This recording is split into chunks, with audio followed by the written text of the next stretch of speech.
형님, 네, 오늘 프로네타는 네. 전라남도입니다. 전라남도에 있는 도시들. 네, 그래서 목포, 네, 여수, 네. 순천, 광양까지 조사했는데 많네요. 바로 한번 가보시죠. 가보죠. 네. 일단 순천부터 한번 가보죠. 순천 하면 뭐가 떠올라야 될까요? 갈대밭? 뭐 그것도 있고 국가정원도 있고 되게 많은데 네. 일단은 뭐 아파트 입장에서는 거기 신대지구. 신대지구가 좀 유명해요. 네. 그리고 그 전에는 왕지동이 이제 입지 좋은 곳이었고 그 두 개의 포인트만 확인해 보면 돼요. 여기가 잘 가고 있는지 거래가 네. 되고 있는지 지금 확인을 해보면 순천에 이제 신대지구에서 중흥 S클래스 8단지가 있어요. 리딩 단지거든요. 뭐 대장급인데 이게 6억 하다가 4억 찍고 최근에 이제 5억 가까이 올라오고 있는 상태예요. 이 대부분의 도시가 비슷하죠. 30% 하락했다가 15% 정도 이제 반등하는. 근데 어쨌든 살짝 반등한 모습이 보이긴 하는데 뭐 그렇게 뜨거운 건 아니에요. 그리고 투자자들이 뭐 문의가 뭐 가끔 있는 수준이다 이렇게 말씀해 주셨거든요. 그리고 전세 가격이 또 최근에 3억에서 4억으로 1억 정도는 조금 올랐어요.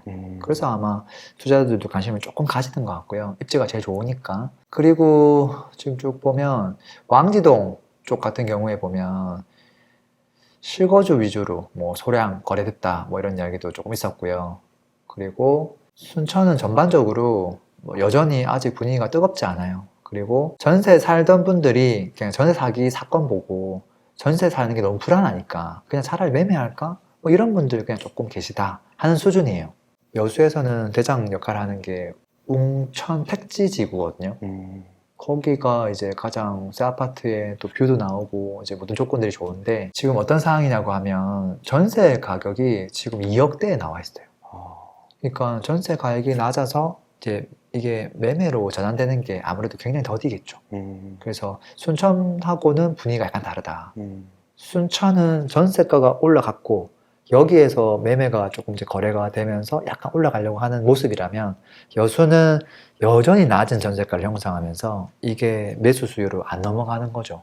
그리고 투자들도 오히려 들어오는 게 아니라 과거부터 갖고 있던 물건이 전세가가 빠져버리니까 전세 만기 때 돌려줘야 되는데 역전세가 나잖아요. 그러니까 오히려 더 저가로 매도를 해버리는 거죠. 그래서 물건이 쌓여있고 회복이 좀 더디다 이렇게 보면 될 것 같아요. 그 다음에 또 볼까요? 광양 가볼까요? 광양은 폭풍 전야라고 적어놨어요. 여기 도시 개발이 너무 많아요. 왜 이렇게 많이 하는지 이해가 안 될 정도로 택지 개발을 많이 하고 있거든요. 네. 지금 보면 광양에서 왼쪽은 지금 황금지구 이렇게 있고 오른쪽은 와우 택지 개발지구 진행 중에 있거든요. 뭐 황금지구 같은 경우도 브랜드, 뭐 푸르지오 뭐 이런 것들 분양을 했었어요. 분양했었을 때 뭐 피 뭐 조금 붙었다가 바로 마이너스 마피해서 지금도 계속 마피해요. 거래도 당연히 안 되고 있고 아마 입주하면 할수록 더 어려워질 거예요 아마도. 그리고 우측에 있는 와우 택지도 사실은 마찬가지긴 해요. 또 입주를 한 친구들이 있는데 전세 가격이 뭐 1억 5천에서 2억 5천 사이에 형성되어 있는데 회복이 전혀 안 되고 있거든요. 왜 주변에 계속 뭐 입주를 하니까. 그래서 광양은 다른 곳들보다 상황이 좀 더 어렵다. 이렇게 좀 정리해 볼 수 있을 것 같아요. 그리고 광양은 아무리 좋은 신축 구평이라 하더라도 매가 자체가 지금 4억이 안 된다. 이렇게 보면 됩니다. 그리고 이제 저 왼쪽 구석으로 가면 목포가 있죠. 근데 목포에서는 구도심을 보면 안 되고 그 신도시를 봐야 되는데 그게 이제 무한 남악 신도시라고 있거든요. 네. 다 합쳐서 같은 생활권이에요. 그래서 거기가 시세가 올라가야 반등이 있는 거예요. 반등이 있는 거고 지금 이제 그 남악 신도시에서 또 오른쪽에다가 또 오령지구 해가지고 또 하나 또 했거든요. 거기에 있는 대표 단지가 이제 그 호반 서밋 뭐 1차 뭐 이런 친구들이에요. 그 친구가 이제 조금 더 큰 평수가 있기 때문에 희소성이 약간 있어요. 네. 33평보다 좀 더 크기 때문에 그래서 최근 들어서 조금 실거주자가 평수를 조금 높여가지고 이사하는 수요는 조금은 있더라. 뭐 그 정도가 그냥 포인트예요. 그 다음에 이제 기본적으로 오령 푸르지오의 옆에 오령 푸르지오 파르세나 뭐 40블럭 이런 거 있거든요. 네. 지금 분양권 상태예요. 여전히 이제 무피 또는 비선호 단지들은 지금 마피 상태예요. 근데 그게 거래가 이렇게 막 되고 있으면 사라지면서 어떻게 보면 거기서 신호가 오는 건데 그 친구들이 현재 거래가 없어요. 물려 있는 거죠. 입지도 괜찮고 신축에 신도시에 입지 역전이 될 수 있는 그런 곳에 물건이 있는데 마피가 지속적으로 그냥 멈춰 있다라는 거거든요. 이걸 딱 보면 그 동네 분위기를 바로 알 수 있는 거예요. 이게 먼저 소화가 돼야 그 다음에 이게 분위기가 신축으로 넘어오고 그 다음 이제 구두심으로 가는데 여기서 지금 변동이 없다라는 거죠. 뭐 그렇게 대충 써머리 해볼 수 있을 것 같아요. 영훈님, 근데 네, 오늘 조사한 도시들은 네, 규모가 작아서 그런지 네, 확실히 조용한 것 같아요. 맞아요.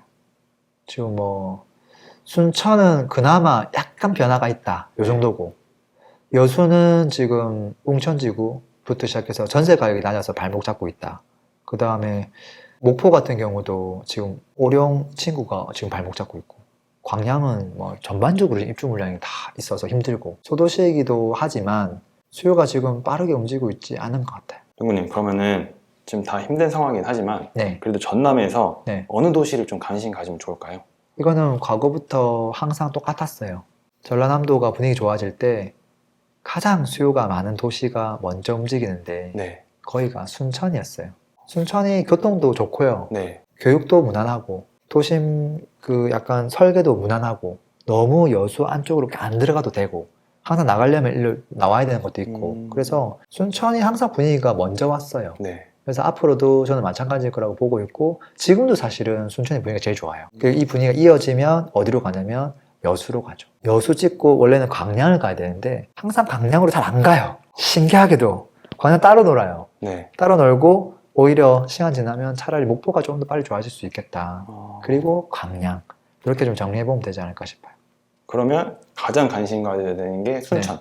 내가 만약에 여수나 목포에 거주를 하고 있고 그 네. 지에 관심이 많다 그러면 순천이 분위기가 먼저 많이 좋아져야 돼요.